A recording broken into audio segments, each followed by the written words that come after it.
Guys, welcome to this week's podcast episode. And I've got a fantastic guest for you today, Eric G.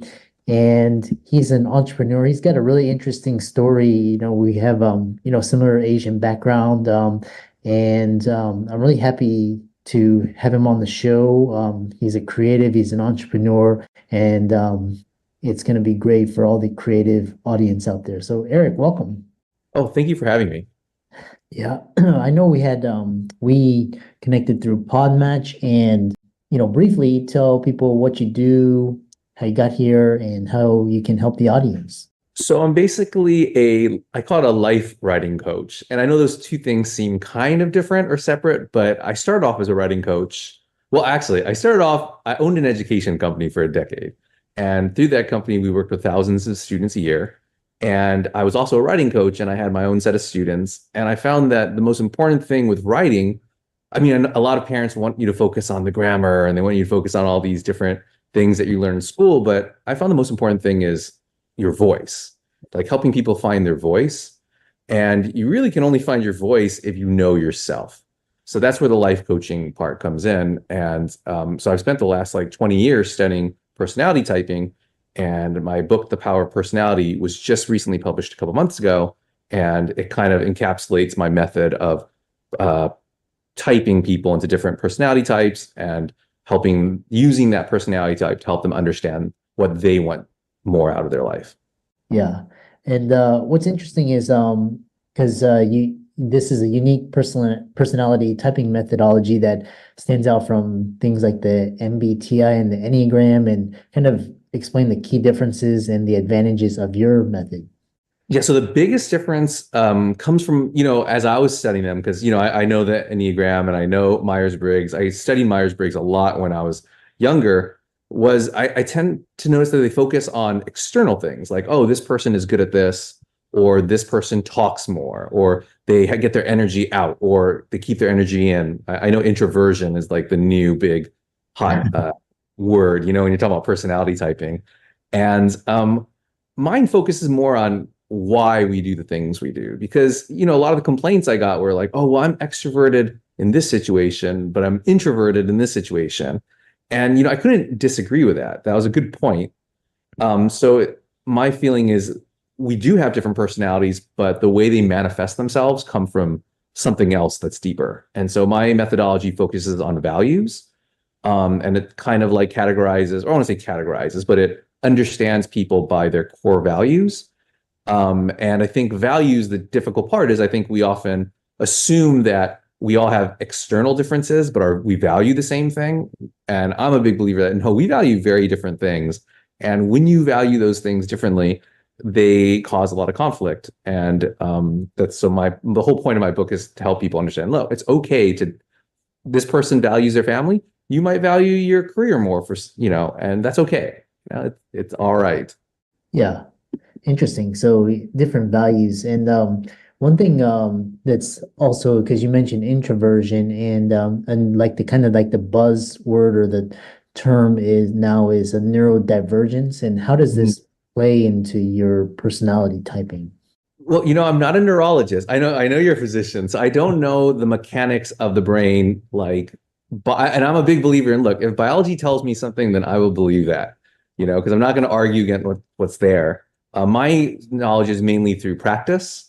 And I think with neurodivergence, I know there's different, there's ADHD and, I guess you don't call it Asperger's now. I think it's called or autistics. I'm not going to try to figure out what it's called. But I think, I don't know, sometimes I feel like sometimes maybe when people are diagnosed a certain way, if it's not something physical that you can see, maybe it's just you have a different personality than what people tell you should be. I think half the population tends to fit into one category. They seek security and safety, so they're the most likely to be organized, they're dutiful, they're going to be, the focus is buy a house, get a job right after I go out of college, get a degree that's steady and secure. And that's great for a lot of people, but it's not everybody. And I think sometimes when we don't have that same feeling, we feel like there's something wrong with us. And I think that can be a problem. Yeah. Because you touched on a very important subject, because it's like you talked about these kind of these mantras like go to school, get a good grades, get a good job, house, white picket fence, pretty spouse, two kids, car, all these like kind of like and this like and that's like a very narrow spectrum. And so how does this play out in the working world? Because the in the West, the working world is all about status. It's who is the loudest, who can, pound their chest. So how does this work in, the workplace, relationships in the world? Because, here in Europe, people are kind of, they're more, they're less, they're less showy than the West. So how does this play out? It's interesting because I tutor like or I coach two kind of say categories, but two groups of people. I tend to coach a lot of young kids, and I tend to coach a lot of adults who are like, I've had this job for 20 years and I kind of hate it, and I don't know why I chose this, but now I want to figure out what I really want to do. And Yeah. so it's kind of nice because I get both ends of the spectrum where I can tell a lot of my students who, of course, they're told, oh, get good grades so you can go to a good college. And they kind of have their life, at least for them. I mean, I'm not picking on them. I mean, they're like 12 and 13, but they have their life planned out. And it always kind of ends at like 25. Like 25, at that point, 25 and 26. And at this point, they're married, a beautiful spouse with a beautiful house. I feel like I'm doing a Talking Head song now, but and that's it. And I'm like, okay, well, there's a lot of life left to live at 25. Also, let's be real, don't expect to have a job just waiting for you when you get out of college. And at 25, you're just like, okay, I'm good. Yeah. And so, yeah, I feel like I use personality typing to kind of help people figure out, and maybe you found this, and maybe this is a cultural thing, and maybe it's more common in Europe where people can kind of say, okay, what do I really want out of life and what really makes me happy? Because sometimes people will be like, well, I just want to make money. And I don't care if I have a job that I don't like because then I can buy things that make me happy. And I'm always telling my students, like, why do that when you just find something that you really like? Cut out the middleman. Yeah. As long as you can support yourself, then I think you're okay. Yeah. But Yes, I was talking with another guest the other day, and we were just talking about the time value of money, and again, the West is they use money as status, and buy material things, and look how great I am, and versus kind of different cultures use money as a tool to help people, or kind of enjoy life a little bit more, give back. So kind of talk about, in your book, The Power of Personality, you discuss the impact of personality types on relationships, and how can knowing your personality type improve romantic, familial relationships? A lot of people now are single, and this concept of relationship is very dynamic, and there's so many situations. So how do you address that? it's funny. That's like the question when I give these talks. And it could be like the most serious talk. It could be like in like Hulu or something, and among just software engineers. And the way and people are just like, okay, that's great, and I really want to know how to interact with my coworkers better. But who should I be hooking up with? Tell me that. I want to know who I should be hooking up with, right? And Yeah. it's and it comes from so the way if you separate people. So I have 16 different personality types that I use, and I know everyone hears, oh, that's Myers-Briggs. Yes, but the way I separate them out is a lot different.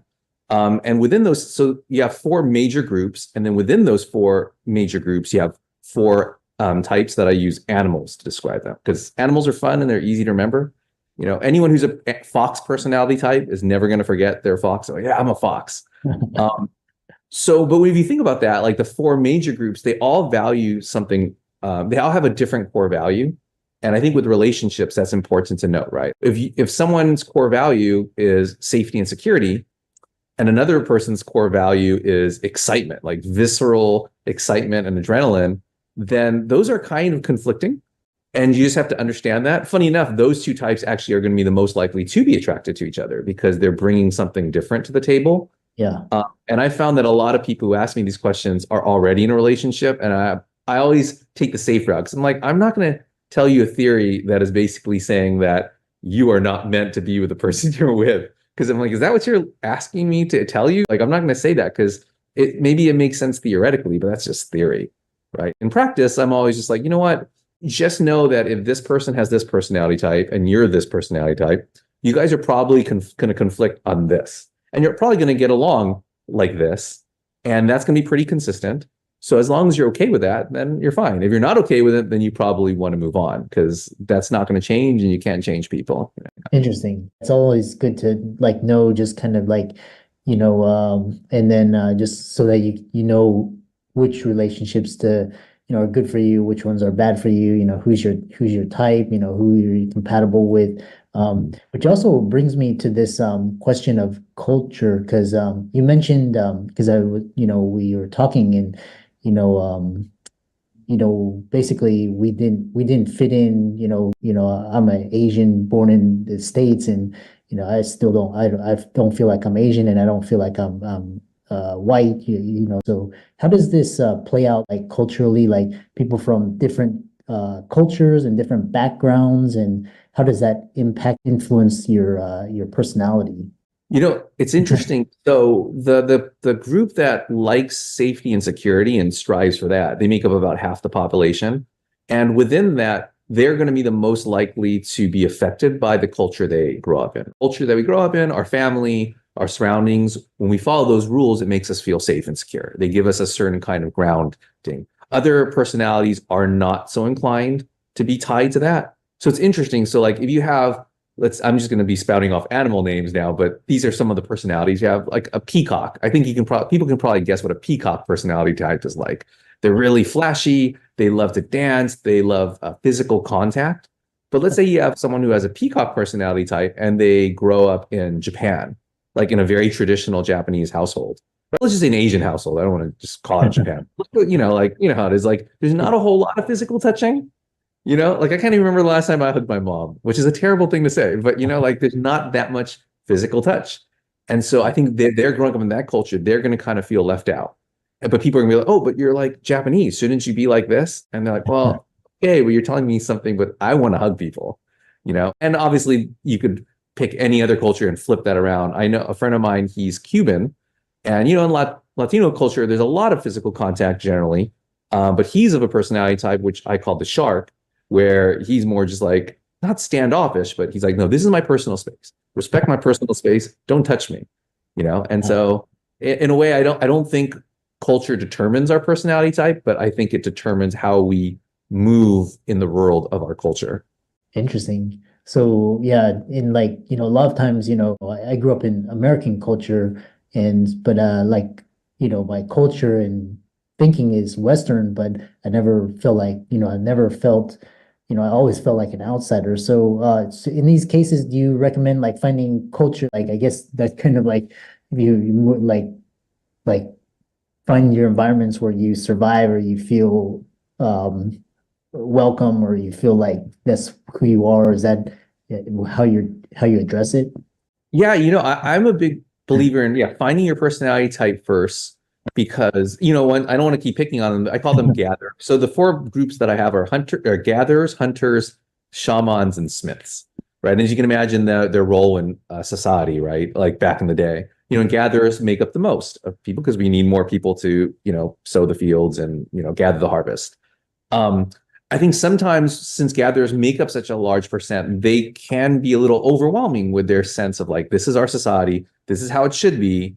I own a creative space here in Los Angeles, and it's interesting. We have a lot of different, I would say a lot of the same personality type, and they only make up about maybe 10% of the population. But I think it's because people just gravitate towards people who have similar personalities than they do. And it's very diverse. So, and it has nothing to do with, the ethnic background, the cultural background, or anything, the gender. It just has to do with, oh, you value this, I value this. I used to think I was an alien. Now I no longer think I'm an alien. This is great. Interesting. Yeah, and so kind of rounding it out, how can people, contact you, learn more? I know you do a lot of coaching, and your approach is really interesting, using animals, and it's like very memorable. So how can people, follow you and reach out to you? So my Instagram handle is the name of my book, The Power of Personality. And you can also take the test. That's probably what is the most interesting to people, because it's about them and everybody wants to know about them. Right. And my test is at my website, utopiaproject.com. If you go on there, there's the test. It'll actually pop up to kind of almost like force you to take the test or pressure you to take it, but you really should. And from there, you can get a lot of the information that you'll need, and a lot of more information is featured in the book. Yeah, interesting. Yeah, and I really enjoyed this conversation and just kind of addressing and it's ultimately it's about identity and how you it's so for all the audience, be sure to reach out to Eric, check out his socials, give him a like and follow, and thanks so much for coming on.